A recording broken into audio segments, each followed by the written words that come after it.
May I say, first of all, how much I appreciate your making time to talk to me like this. If you'd be good enough to bear with me for a little while, I'll see if I can find those papers you want. I rather think they're across the other side of the office. But it shouldn't take me too long to find them. If they're not here, they'll be with a colleague down the corridor. He was expressing considerable interest in a couple of things that we spoke about the last time we had the opportunity of having a chat. Though, thinking about it seriously, I'll bet they're outside the building in the vehicle. So if you'll hold on for just a second, I'll check whether it's in here, and then we can proceed a little further. The difficulty is always to know whereabouts one has left anything, but they don't seem to be here, I must admit. Well, I can only conclude that I have lost them somewhere between here and home. And though that would be most unlike me, it is, I suppose, a possibility that we can't overlook. So, where does all that leave us? It leaves us with a tape recording of an experimental link-up between a standard telephone and a unique mobile handset. The mobile unit I was using is no ordinary radio phone. This device is a prototype whose trials are being carried out strictly governed by Home Office regulations. At the moment in the UK, approved mobile phones are really little more than transmitter receivers which put the caller in touch with a post office operator who dials up the number you want and then connects your remote radio extension with the rest of the telephone network. Here is a device which allows you to dial yourself.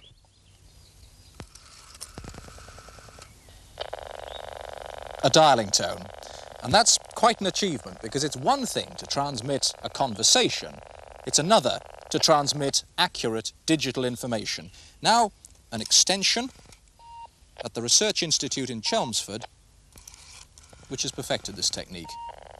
On the other end of this should be Liz Charnock. Hello, Liz Charnock. Hello, Liz. That's a relief to hear your voice. I'm in Danbury Park now. You know the area better than I do. How far am I away from you at the moment? Oh, you're about 7 miles away, Mike. We're in Chelmsford, here at the Chalmer Institute. I'm in my little office in the middle of the campus. Thank you very much for taking part in this experiment, which was actually happening in real time. We didn't cheat this one, did we? Certainly not, and it's been an absolute pleasure. Thank you for your help. Bye-bye.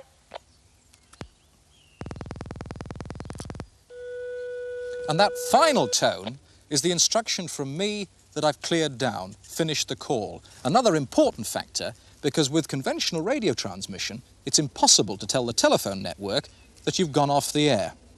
What this combination is achieving is minimizing the chances of the telephone network being confused by the number which the radio caller dials in.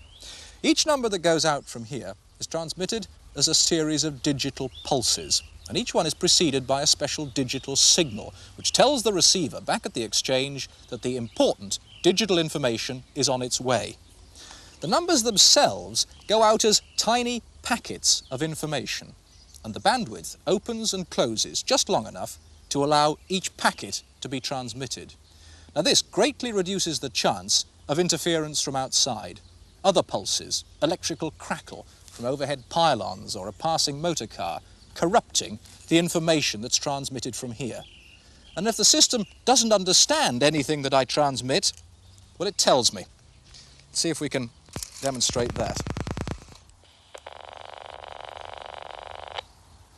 Now, we'll try and mess up the dialing.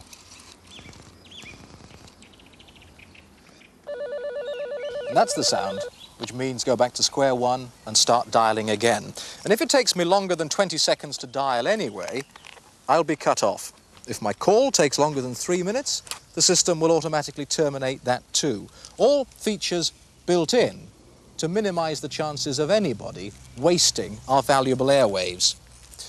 The only distressing part about this whole project is, though the Home Office have allowed these tests to go ahead, the Post Office don't seem very enthusiastic about the results. They see little point in supporting a private development like this unless the Home Office make available wavelengths on which it could be used.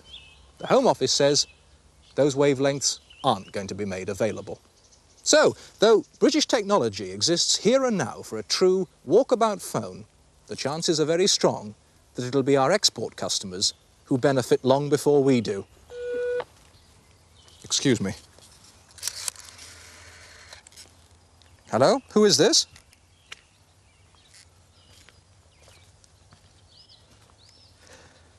Well, it's very embarrassing, but the problem is I can't find the piece of paper, as you know, and without the piece of paper, I'm not sure what it was that we were going to talk about. Could he manage without the paper?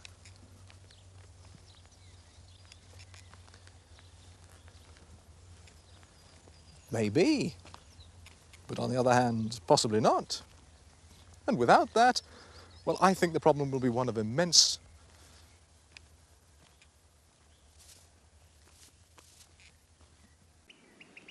Slate 16, take 5.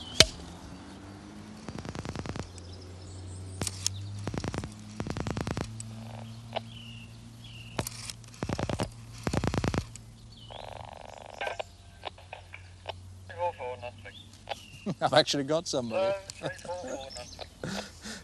Thank you for your help. This is a test on the radio network. I apologise for interrupting you. Over and out.